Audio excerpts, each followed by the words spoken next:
Nick, welcome back everybody. Welcome any new subscribers. As always, appreciate that shit. Beautiful day in Florida. Sun's starting to come out. It was a brutal 71 degrees this morning. It's warming up now.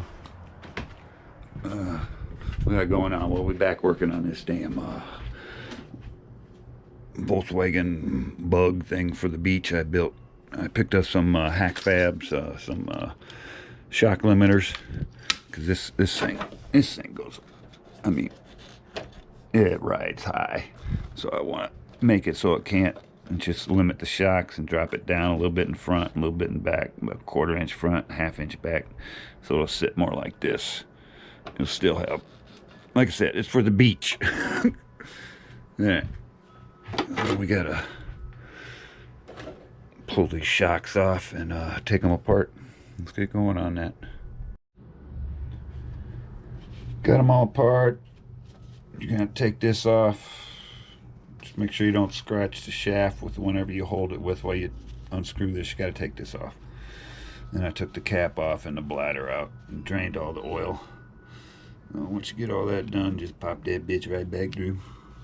Loosen this up a little bit too. There's an O-ring in there. You don't want to damage that. Alright, now I'm going to find the proper spacers and let's put one on. I'm going to try a red one first. I got different sizes. Blue, red, green, orange. 4 of each.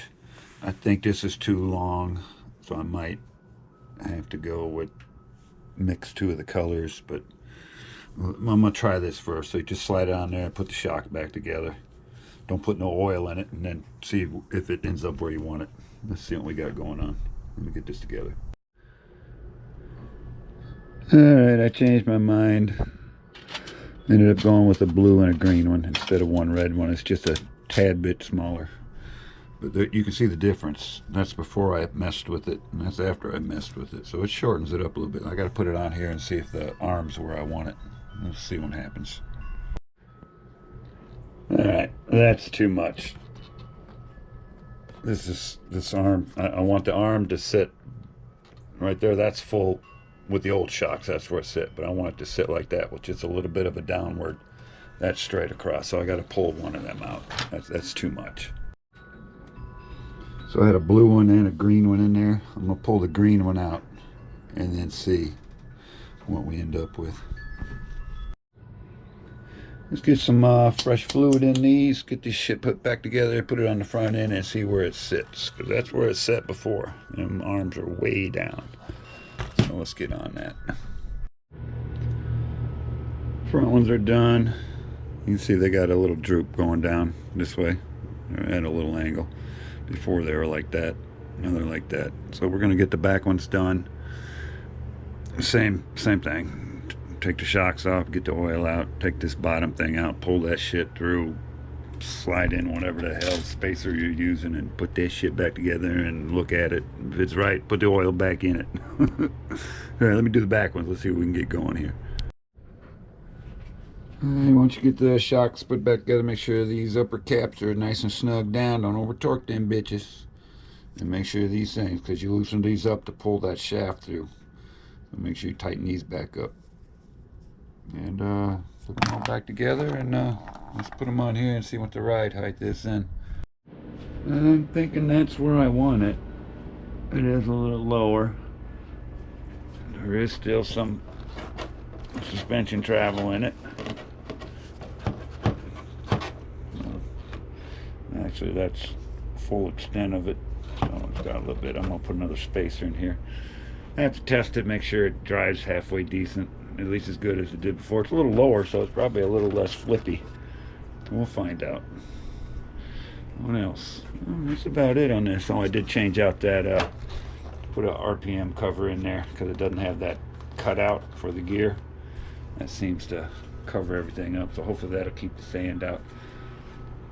It should be going out next week and a half, 2 weeks, heading to the beach area for a birthday celebration.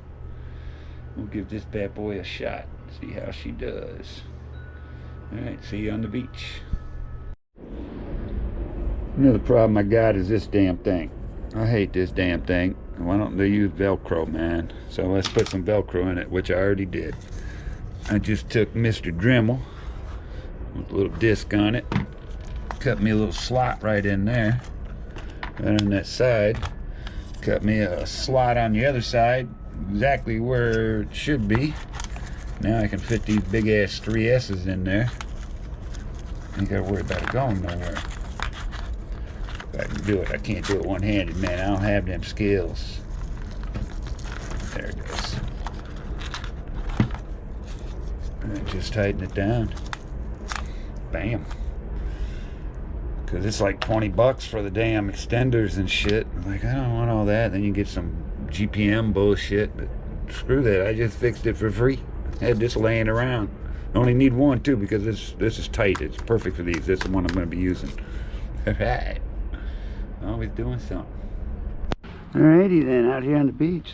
Let's see how this bad boy does. Look, it's stuck already.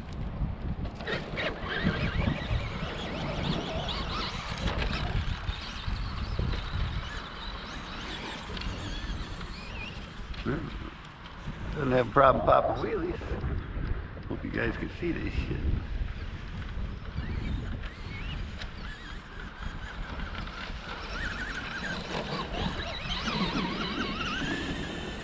Handles the sand pretty good. A little bouncy. Doesn't seem to have affected it much, but well, it's rolled a few times, so it always lands on its wheels.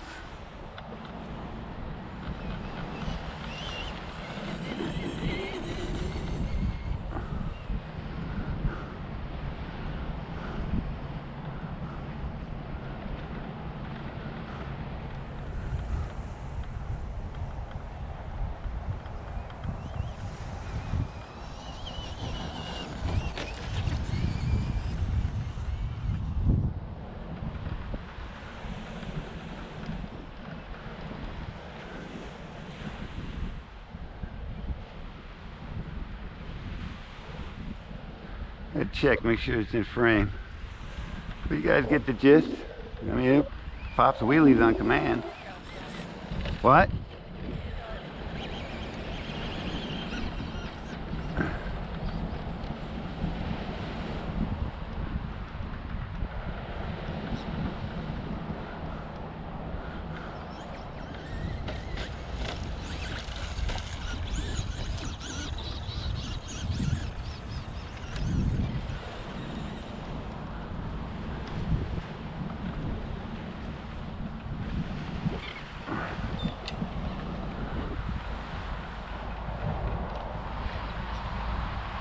Must have hit something, lost some steering.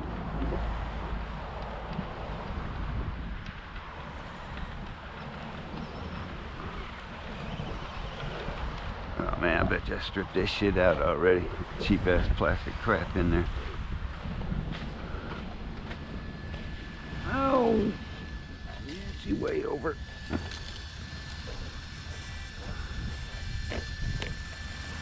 Oh yeah. She's loose up in there. Yeah, alright, as long as I don't hit nothing too hard. Nah, it's stripped.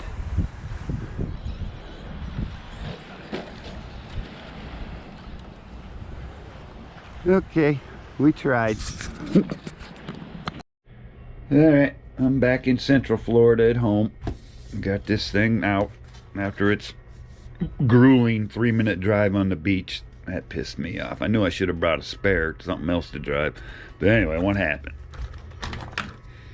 Now this servo saver crap, this shit stripped between here and there.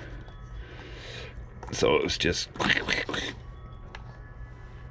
turning freely on this damn thing. So I ordered up some stuff. So when that gets in, we'll do another video. I'm trying to keep it on the cheap, man. It's just a Slash 2-wheel drive. I don't want to stick a bunch of money in the damn thing, but I want it to drive and last more than 2 minutes in sand.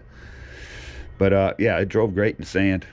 It was driving through bulldozer tracks, and that's why it was hitting things all the time, because it had them big holes in there from them tank tracks. But yeah, it handled good. Suspension seemed to be fine. It didn't flip over from turning, it flipped over from wheelies and shit, which it wheelied the hell out of, which is pretty good. But the only problem I did notice was it doesn't really turn real sharp with these tires. So maybe some sand tires with a little rib in the middle or something like that. But I'm not investing another 40, 50 bucks in tires. These are fine. Just you slow down, it'll turn. All right, we'll be back with the next video, Bad. See if we can't get this thing going. All right, out here.